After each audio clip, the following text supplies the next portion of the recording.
Good than they used to. Oh my god. I never seen nothing this big like this. This is the biggest place we ever seen. What? I never seen it. Let me see the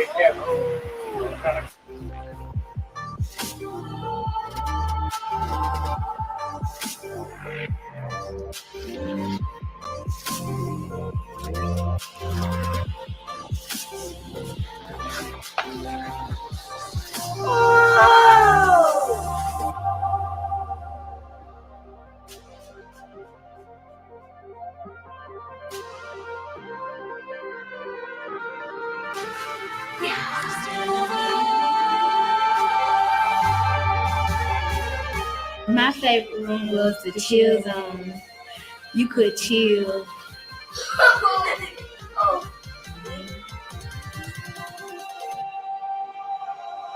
Must take a vision in order to know where we truly belong. That's like a quarter of the next me. From little seeds grow mighty trees. My favorite part about the game room was it had amazing games to play. Oh, they got bubble pool.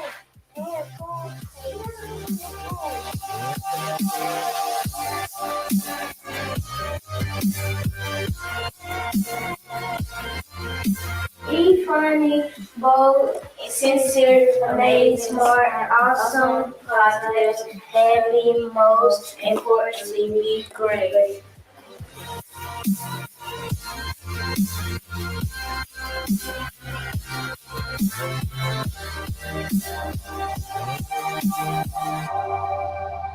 Oh man, the kids are gonna love this place. This is basketball court, cinema. Oh man, it's painted, just beautiful. Everywhere you look, it's just inspired. Inspired every turn you take. You have another something that just encourages you. You can't stay down in a place like this. You couldn't possibly stay down in a place like this. The biggest difference I see between Thornton and Jefferson Street would have to be the style of the building. You have the central focus is the gymnasium, activities, and then you have the cafe. It's given a current twist on the Boys and Girls Club. This will appeal to a lot of kids, especially teens. So I'm excited for them.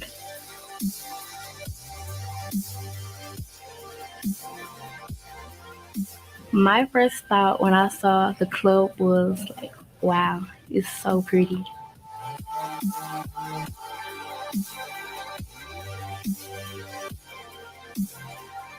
I like the chill zone the best from of it all, like the colors and the quotes on the wall. I like it a lot. My friends, they want to go to the Boys and Girls Club, but it's all the way across town. So with it being here, it'll be more people to like meet and stuff. And, well, when I first get to the club, I come in, I put my book bag down, and I help with homework. After I help with homework, I may fix a few plates, and then I do my homework, and I volunteer around the club. The club is everything. When I say everything, I literally mean everything, because that's where you go to get away from your problems. You go to get help, and you form such bonds that really do last a lifetime.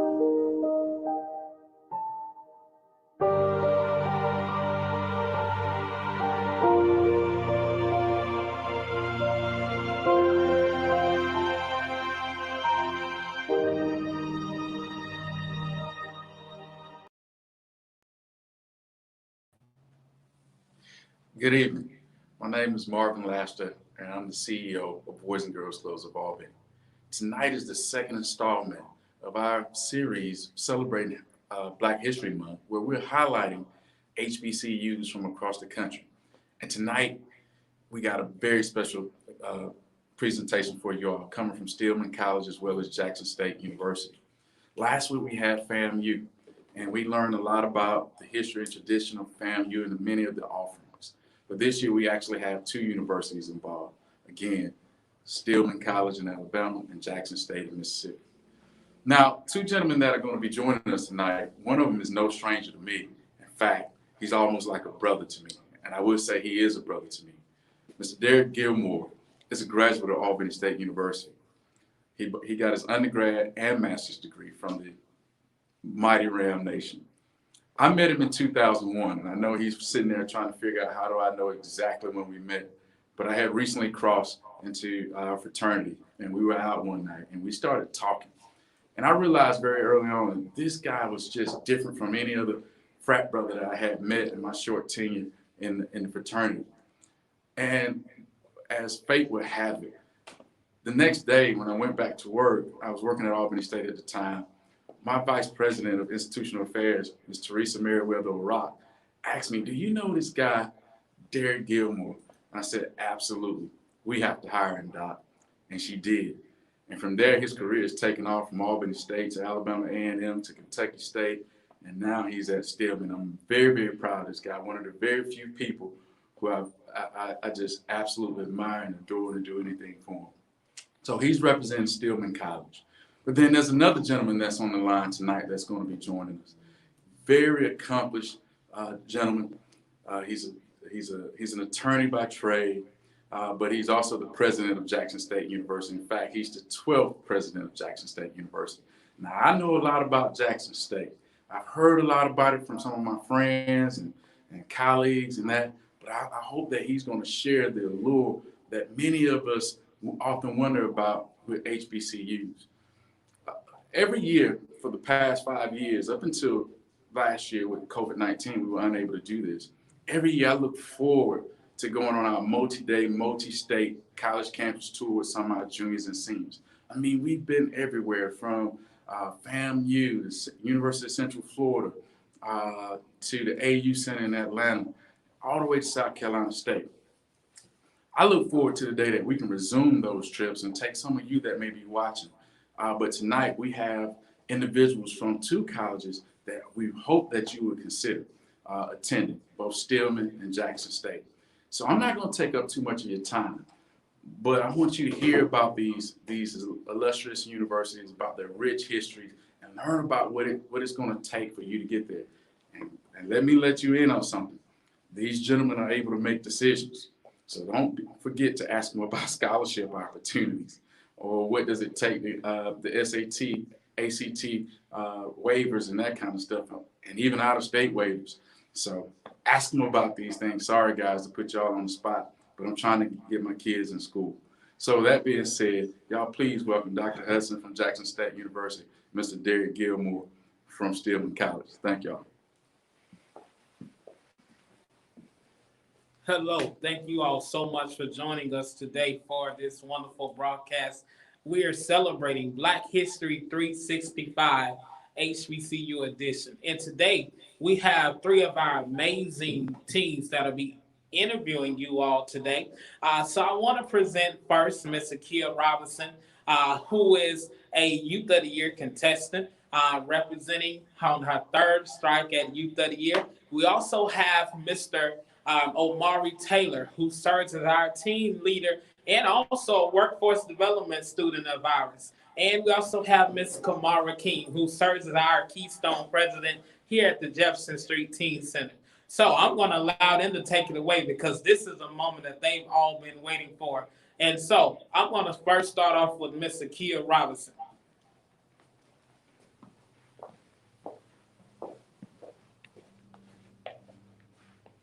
Good evening. My name is Akia Robinson, and I am a senior at Westover High School. My first question is for Vice President Gilmore. Vice President Gilmore, with me being a Black African-American female, how does Stillman clubs and organizations contribute to our Black history today? Well, thank you so much, ma'am. And that's a great question. First and foremost, Stillman College always seeks and strives to be an inclusive environment for our students. And I think the history of our HBCUs show that fact to be true. we look at the accomplishments of African Americans throughout the country, and if you look at our current Vice President of the United States, Kamala Harris, what we show you is that the greatness within, we have the ability and the capacity to create a pathway for you to be whatever it is you choose in life. And we do that by, again, providing that nurturing environment, also, and in challenging young people to seek that greatness within, but understand that it is a path that we have to traverse to actually make sure that we have the skill sets. So when those stages are available to young ladies like yourself, that you're prepared to handle whatever may come. And so in doing so, again, as we look at, how do we continue this journey and path to create young leaders, especially young women of color, it's important that we're always inclusive and be as diverse as we can in our experiences and opportunities that we present to you. And so we do that through the rigors of our academic programs.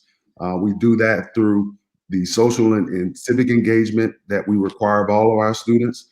And of course, you have things like the Divine Nine and fraternities and sororities, which are paramount to the culture for inclusiveness and to, again, prepare young ladies for whatever they choose, whatever it is they choose to do in this world.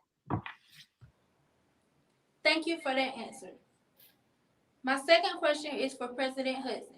President Hudson, with me being an academic scholar and having achieving excellence and having a 3.7 GPA at Westover High School, how can I one day become a presidential scholar at Jackson State, and what scholarships can I apply for? Well, thank you again for your question, and I appreciate the invitation to be here. First of all, I'd like to start by saying we would love for all of you to attend Jackson State University, presidential scholar or not, and you can go to our website, www.jsums.edu, for more information. Now, the presidential scholarship, to answer your question, is for incoming freshmen, and we have two option requirements. The first one is a college prep GPA of 3.5 and above, along with an ACT score of 28 or higher, or an SAT score of 1,300 or above. So again, your first option is going to be a 3.5 GPA, 28 on the ACT, 1,300 or above on the SAT. The second option, again, is calculated by undergraduate admissions, is a GPA of 4.0. And you must submit a 3-minute video, creative video, addressing questions about your community service, leadership skills, and career aspirations. So again, a second option, 4.0 GPA, a 3-minute creative video addressing questions about community service, leadership skills, and career aspirations. And that's simply to offer different options for students who are high achievers and who have excellence, but don't always do as well on tests, which I was one as well. Now, just for FYI, the presidential scholarship does cover full tuition, room and board, fees, inclusive of non-residence fees, and also $750 per semester for books.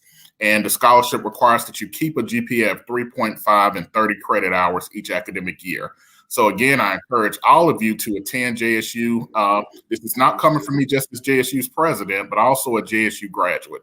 Definitely a life-changing experience for me. Thank you, Vice President Gilman and President Hudson, for those answers. And now we will turn the program over to Ms. King. Hi, good evening. Good evening.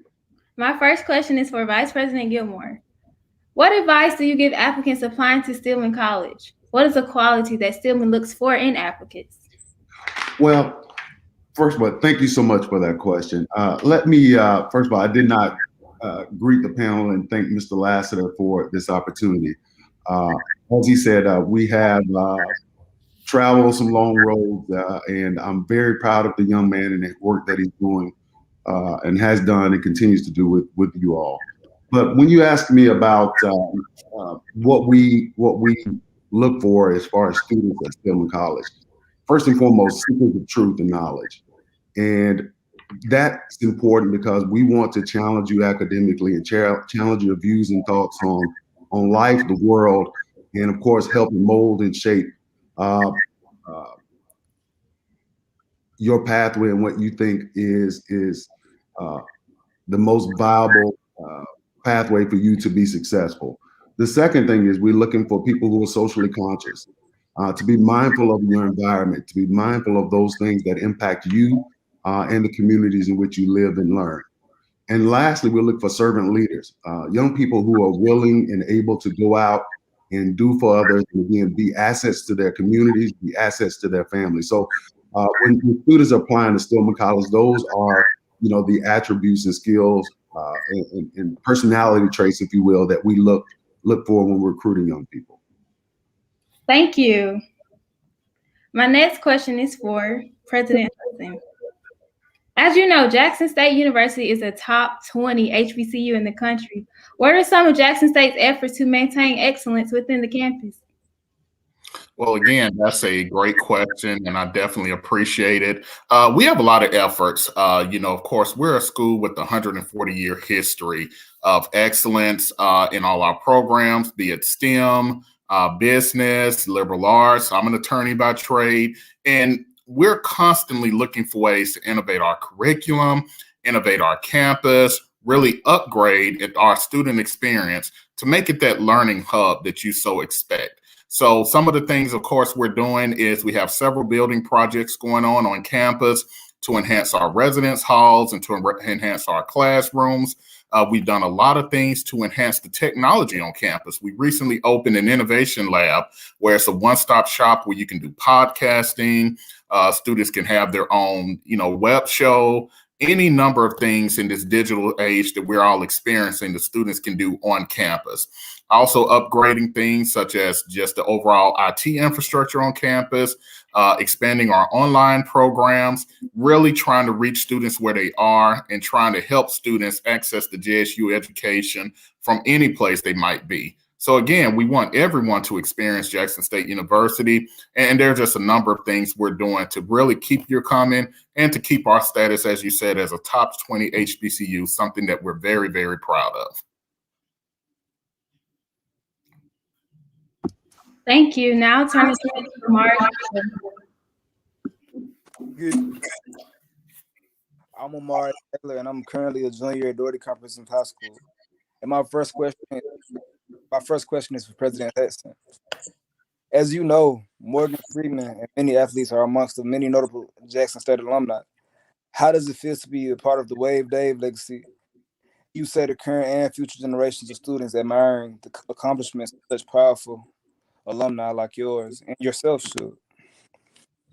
Okay. And I appreciate that question. Of course, it is amazing to be a part of the JSU legacy, which includes fellow alumni Wavy Dave, David Weathers, our former mascot, who really took fan engagement to a whole other level. But we have a number of distinguished alumni. We love Morgan Freeman, but actually Morgan Freeman was almost a JSU alum, but he actually joined the Air Force and then went on to have an illustrious acting career. But again, we love Morgan Freeman and certainly count him as a JSU supporter.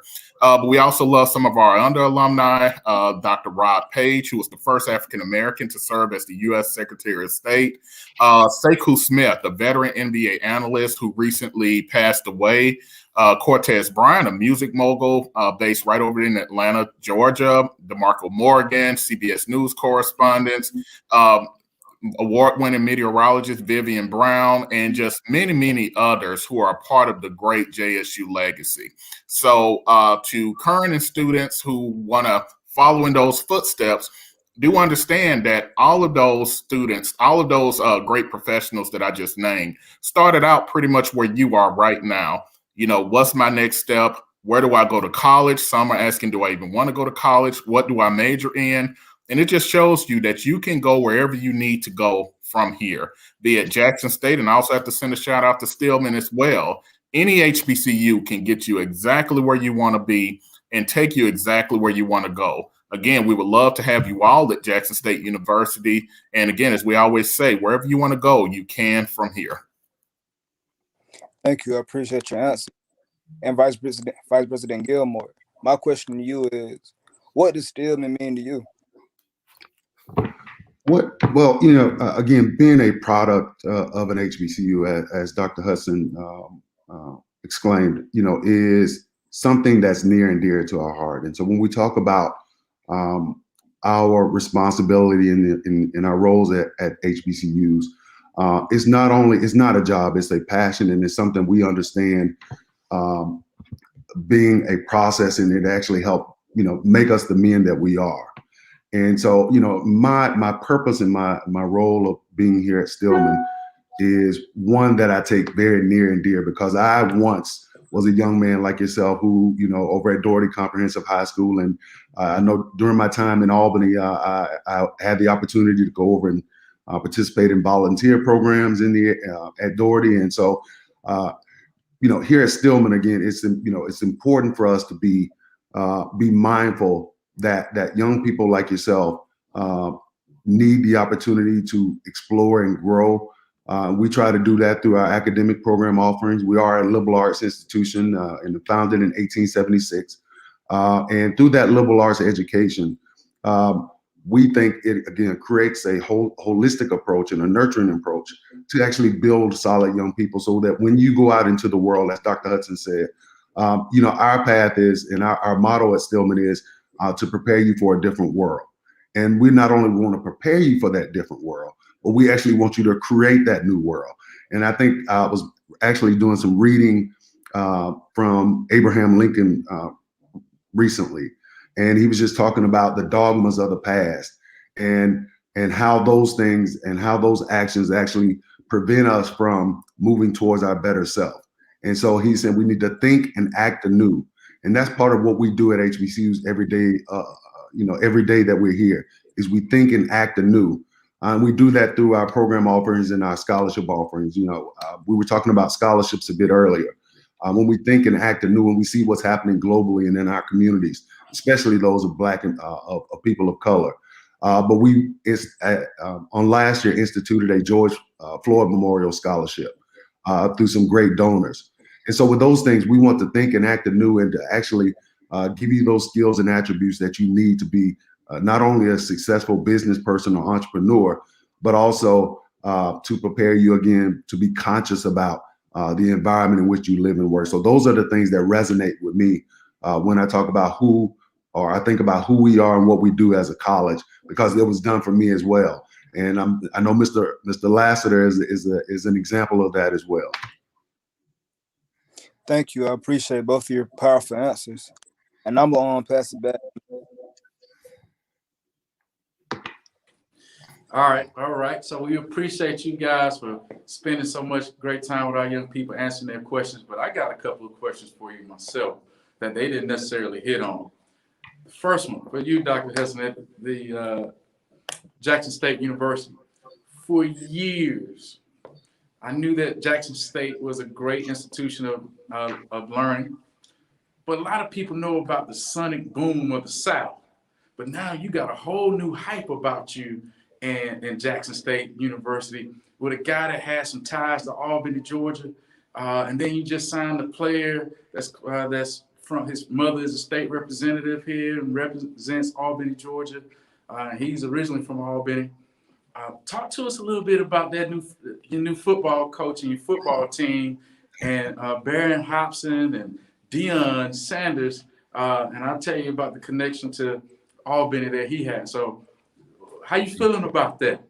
Oh, we're feeling pretty good. As you know, we have a football coach that you may or may not, you may have heard of, Coach Prime, as he likes to be referred to, Deion Sanders, has just brought a different level of activity and energy and notoriety to Jackson State in our football program.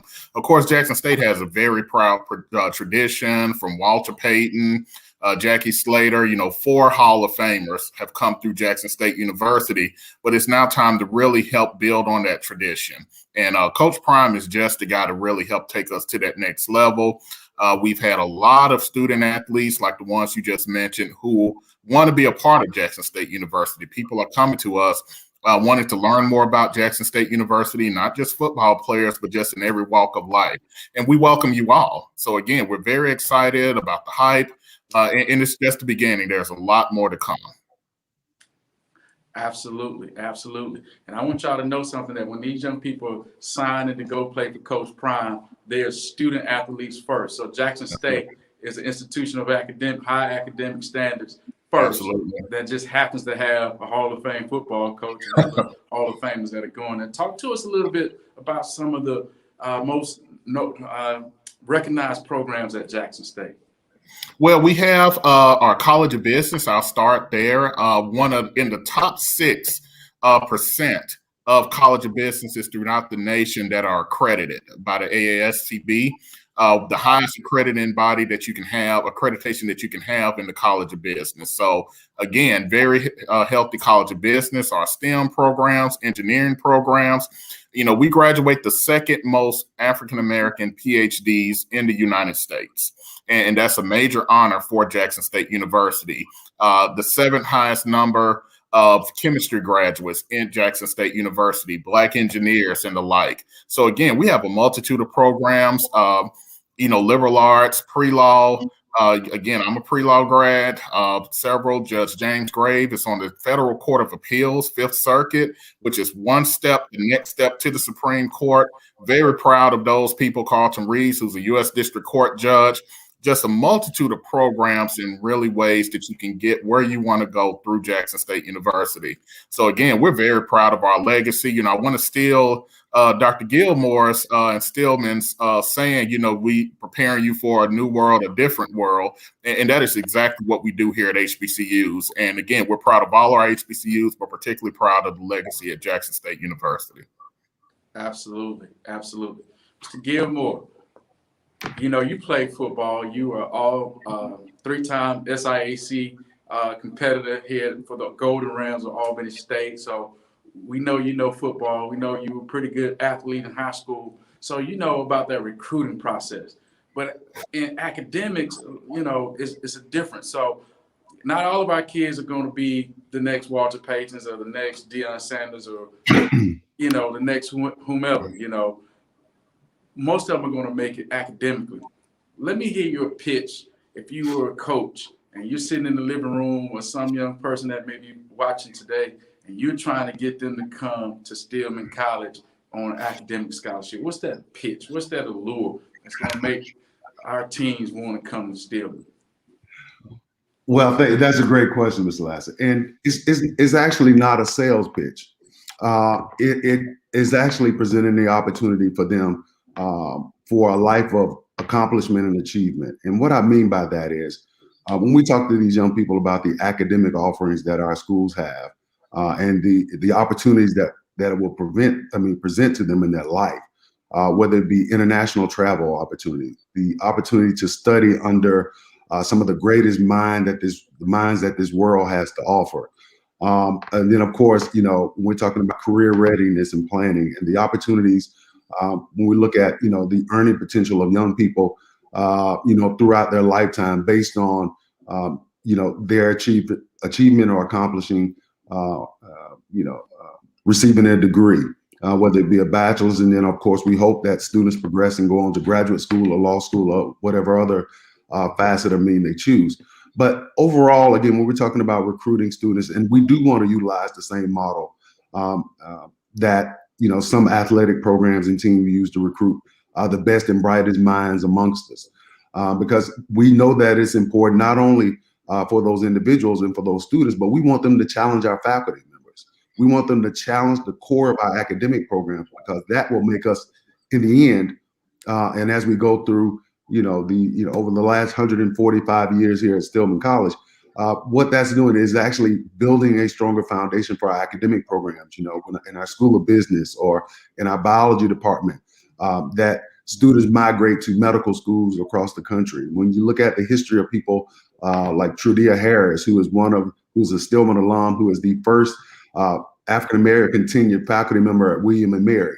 And so, again, when we look at where people can go from Stillman College, again, the world is at their hands, but we want them to do that through, again, hard work and knowledge transfer.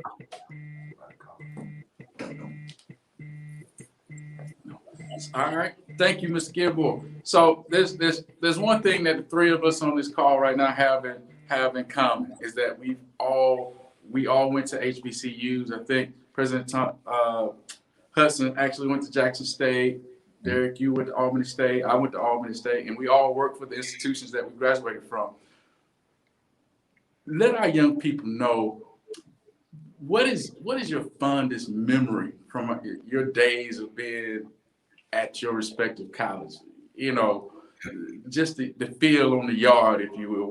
Why Jackson State? Why Albany State? What was it about that whole experience that you still think fondly of and just always have a lifelong memory of?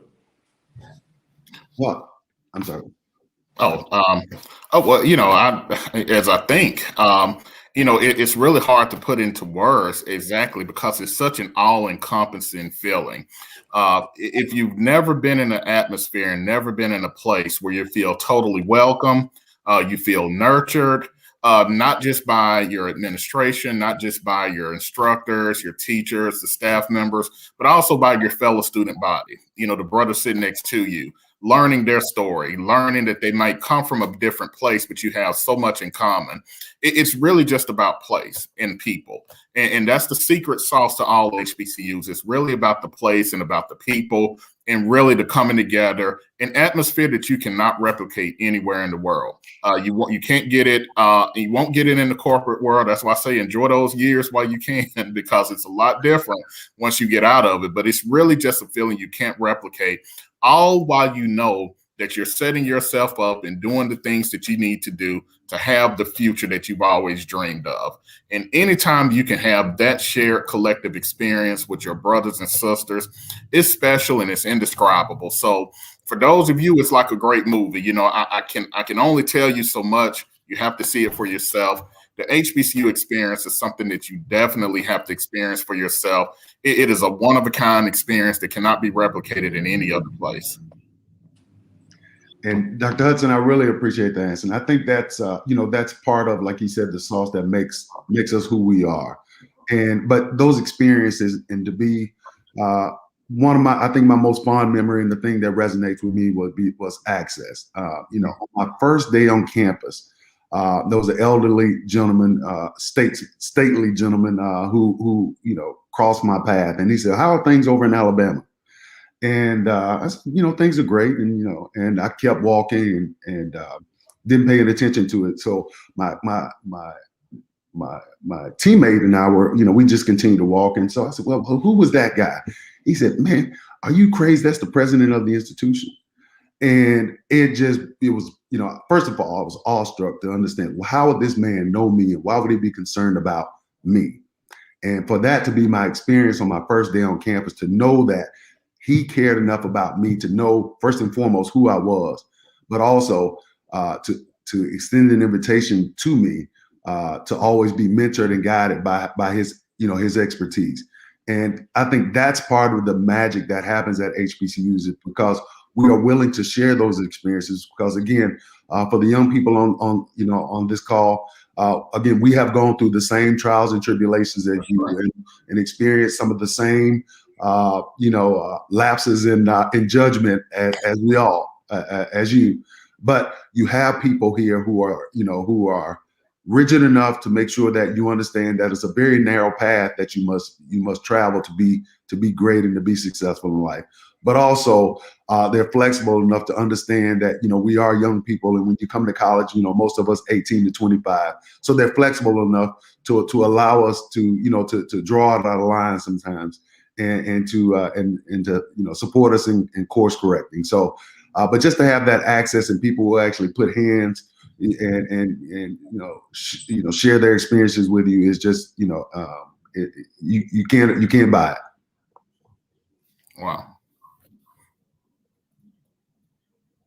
On this, but I'm gonna tell you what my favorite part of college was, besides the academic rigor that I had to go through. And trust me, I spent a lot of time in the library, and I spent a lot of time studying. But I look forward every year to two things: refund day and homecoming. So, and there's nothing like homecoming. And I know North Carolina A&T, shout out to them. They have something called GHO, the greatest homecoming on earth. But there's nothing like Albany State homecoming when you got people coming back. And I'm sure, Dr. Hudson, you tell us a little bit, what can we expect at a Jackson State homecoming? Oh man, it's awesome. You can expect about 40,000 people all coming home, just descending on Jackson. Actually, my favorite part, the game is great. The concerts and the festivities are great, but my favorite part is just that Friday, totally organic. All of the alum, they just come on the yard, come on the campus, just a fellowship. Some will do a few cookouts, and they just have just good fellowship and good fun with the family. And that's my favorite part, just seeing everybody together or gathered out on the yard, looking at some of their old spaces. Really that family atmosphere that we bring to Jackson State and that we want everyone to be a part of. So again, homecoming at Jackson State is like none other. I'm sure you will say that about Albany State. Stillman would say the same. We all think we have the best homecoming, but Jackson State really does. But I won't go there, but I will say it is just a special, special time where everybody just comes together and it's all fellowship and it's all love. Gilmore, what you got to say about that? What Stillman College do? Well, like I said, the homecoming is one of those things to where you actually hear it and smell it before you arrive.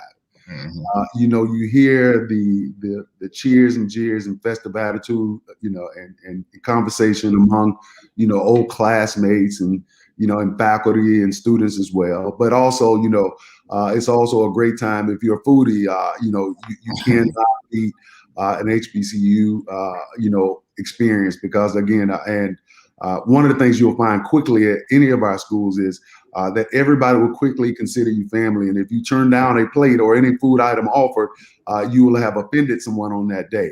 That's so right. The sights and sounds and smell of homecoming and just the camaraderie among classmates and always looking, one of the things I cherish is being able to go back and to interact and walk up to current students and just, talk to them and see where they are in their experience. And, if I have or can create a pathway for any of them to increase their, viability as they head out into the marketplace, that's what I seek to do. But also it's an opportunity for me to tell them to be safe because, homecoming, like I said, it is quite an adventure. And like I said, it's something that, that we hold sacred. And I think, for majority institutions, they have tried to model and mimic what we do from a homecoming standpoint, but it's just different. And I think that's why it resonates with all of us. And we try to seek out that experience, not only at our own schools, but others as well. That's right. Hey, gentlemen, we really appreciate that. We're not going to take much more of your time. I just want to let you know that this is, again, a part of our ongoing experience that we provide here at Boys and Girls Club. We're really focused on 4 things here: making sure that our young people are safe, supported, prepared, and ready to meet the challenges of the 21st century, and making sure that they have the tools and know how to activate the tools when called upon to make significant difference, not only in this community, this state, but the entire world. I will forever preach the 3 E's: education, experience, and exposure. That's right. And of those 3, in my mind, exposure is the greatest of those 3.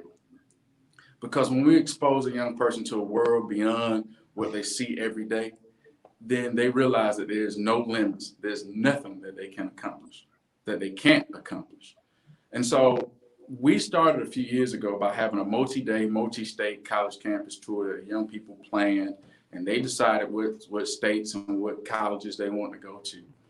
Because of COVID-19, these young people were robbed of that experience last year. And they were robbed of so many experiences, from high school graduation to proms to dances. And we tried to replicate that through having virtual quarantine, spelling teen, T-E-E-N, bashes. We had a virtual graduation ceremony for them. So we're trying to recreate some of these experiences for them to expose them to a world that they wouldn't ordinarily see, with hopes that once they see it, even if they can only hear about your esteemed colleges today, maybe it'll open their mind to one day want to travel to Tuscaloosa, Jackson, Mississippi, to just say, Mom, Dad, I just want to go and take a look. Or even someone in the club say, I just want to go and see. Because originally I was supposed to go to Kalamazoo College in Kalamazoo, Michigan, until I realized that I didn't know a single soul in Kalamazoo, Michigan, and had never been to the state of Michigan. So I stayed home. And I think, although that's not a sob story, I think I turned out better for it. But it was that lack of exposure. And we want to expose our young people to things. And so this is a part of an ongoing effort by us, although we're celebrating Black History Month this month. This is just part of an ongoing series that we've had. We've had the likes of FAMU, Albany State, Fort Valley. We've had Stanford, Yale, Duke, Harvard, University of Alabama, University of Georgia. We've had just about any and everybody on this same platform, or colleges on this platform, but very few presidents have been given this opportunity to do this. So we didn't consider it robbery to participate with us on this. So we thank you guys for what you're doing, and know that you got friends here in Albany, Georgia, that are willing to help. And Chevis, I know you're watching out there. I want to say what's up, Dr. Paul. Megatron will be getting together again, and Dr. Hudson, that's what we call the three of ourselves when we work at Albany State together. But just really appreciate y'all not considering it robbery to spend some time with our young people tonight and to share about your universities. And I implore our young people, please check these colleges out. They are steeped in history. They're steeped in high academic rigor. They have an atmosphere that is welcoming to make sure that you're not just a number, that you are an individual that is to be protected, respected, and never rejected. And so check them out, and we appreciate you guys, and we'll see y'all next time. Thank y'all. Thank you so much. Thank you.